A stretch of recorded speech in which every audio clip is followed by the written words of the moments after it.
Welcome to another Power Rangers Dino Fury review.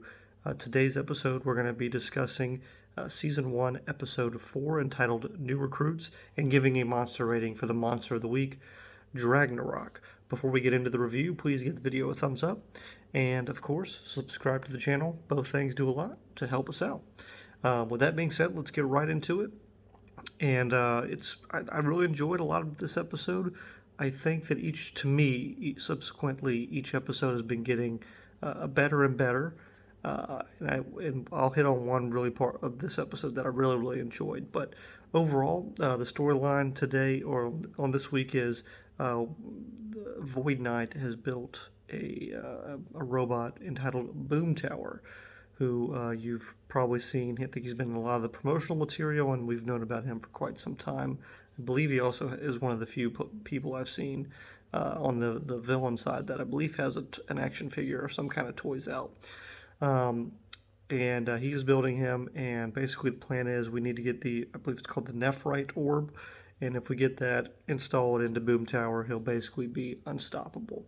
So he's trying to build himself a general to help out in his battle against the Rangers. While this is going on, the Rangers are trying to get Zato a job at BuzzFeed to be a reporter, and we're continuing the fish out of water story. That's going to be the main crux of this season is, Zato learning about humans and how to, properly interact. He does like a coolio thing that he does not properly handle. But he goes in for an interview, and we also were introduced here to Javier Garcia, who will later in the episode be joining us as the Black Ranger. More on him in a bit, but basically he's sitting there playing a harmonica. Zato and Javier are going for this position and are each given a report to do. Javier is going to report on the Nephrite Orb. You can guess where that's going. And Zato is going to go talk to Izzy Garcia. She's like a top athlete in the state, and he's supposed to just learn about her, what makes her tick, etc. And I really enjoyed some of the humor here. Really good writing for a lot of different things. But there was like a little bit right there that where Gina, I can never remember her name, the head of BuzzFeed or Buzz Blast, excuse me, is like, tell me her name, basically, and Zato opens up the report and reads the name, and so there's a little bit right there that was enjoyable. But he's going to meet Izzy. She doesn't do interviews, not interested. Of course, he tells her that he's a knight. Again, learning what to tell people and what not to tell people, but he's able to give her a helpful hint, and that leads to her doing much better at her javelin throwing. That is, she's a field and track athlete. And but of course, because of this help, she gives him an interview, and we find out during the middle of this interview that the Nephrite Orb is being taken from the museum that it is in.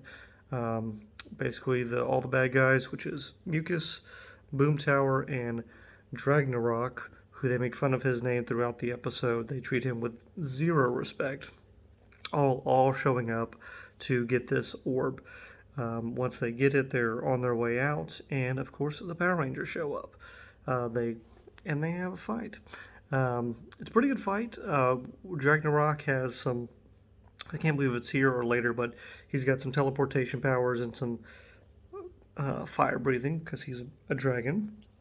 And they are able to get the orb away from the bad guys. Javier gets it, drives away, and then we have to track him down. But while he's going away, Mucus runs over, like jumps onto the what's it called, the car, and kind of splats onto it. And she said it's morphing slime, which is a great line, and appreciated that humor. We're also introduced at this point when this fight was going on to two new boost keys. One was a speed base, like sprinting attack, and one was a shield.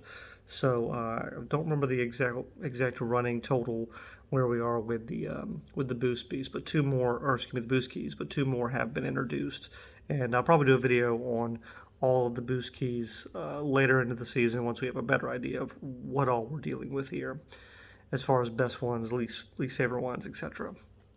But they get away, and we find out at this point that I should have said Mr. Garcia or Warden Garcia shows up to also try and stop them.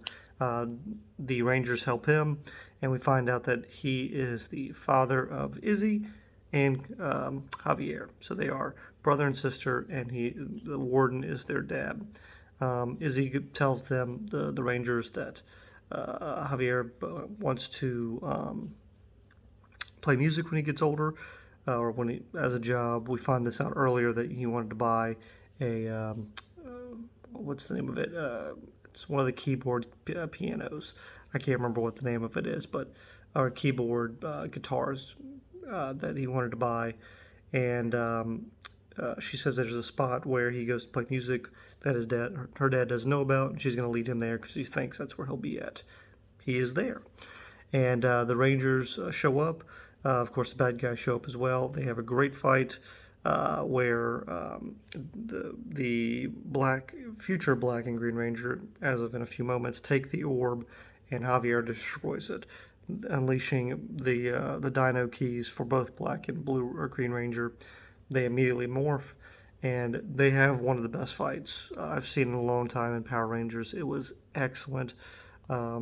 Just excellent choreography, the two of them. What an introduction to them as characters, because it was just, I don't know, I thought it was great. It was, I almost want to say big budget movie level quality of choreography. It just excellent action sequence there. Definitely the best one of the season, best one in a while. Really brought the episode up as being my favorite so far because it was such a good fight. And there was a lot of, like, Javier's using like two swords. And Izzy is like kind of using like more the spear because of her javelin skills, and just like I said, really good. They are able to defeat. Boom Knight goes away. Before this happens, I should have said there's a harmonica that Javier has, and he like uses it to to stop them, and it bothers Boomtower and Ragnarok's ears. Don't know why, but they're bothered by the harmonica. Maybe he's poorly playing it. I don't know.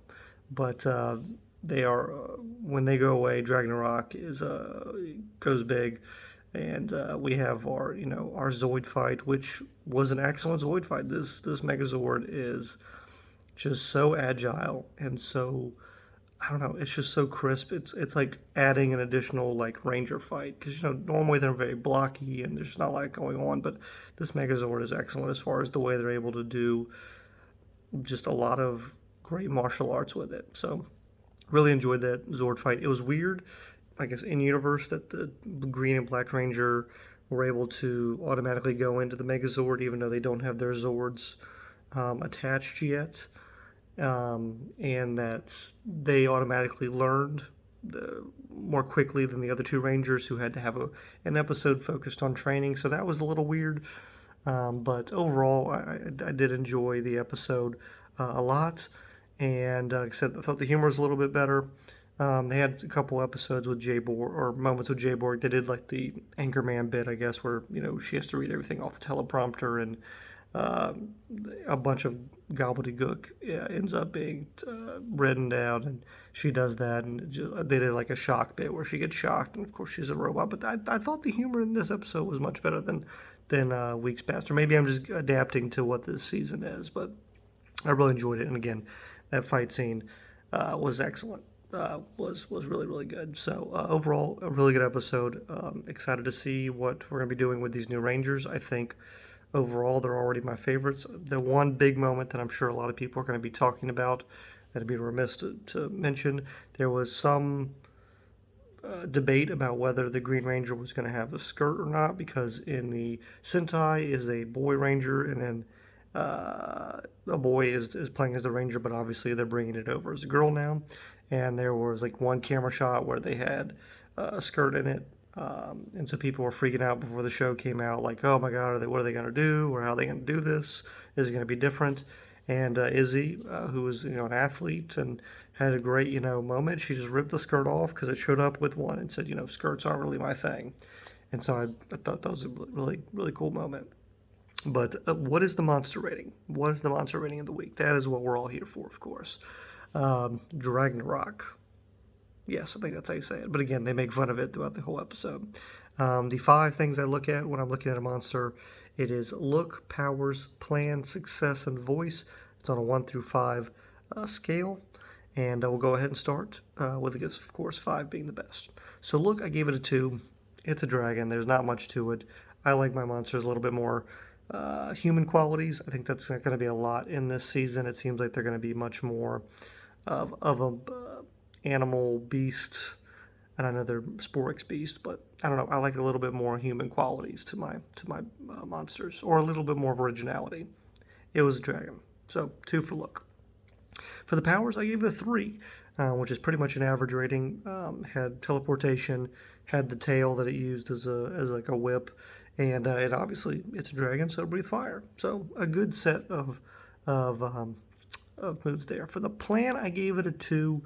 The overall plan of the episode was good as far as getting Boomtower built and trying to steal this, but the role that this Sporix beast in particular played seemed unnecessary for the plan to occur. Like last week when we had Vipera, it was a really cool plan, and only that specific monster could do it.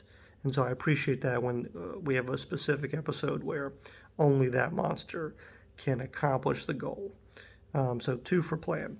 Success, again, 2. I always knock down points when there's generals and other lieutenants that are helping out.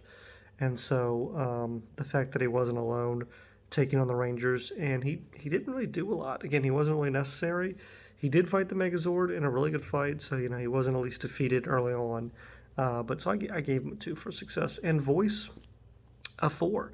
I thought a really deep, gravelly voice. Some of the writing for him was not great, but the voice I thought was excellent. So if I add that all up, I have a 13 overall, slightly below average for a typical monster. But overall, I really enjoyed this episode, and would love to hear your thoughts on the monster rating and the episode as a whole. I'm sure there's something I missed, but happy to continue the Power Ranger Dino Fury discourse in the comments below. And we'll see you next week for another Dino Fury review here on a podcast named Tim. Goodbye.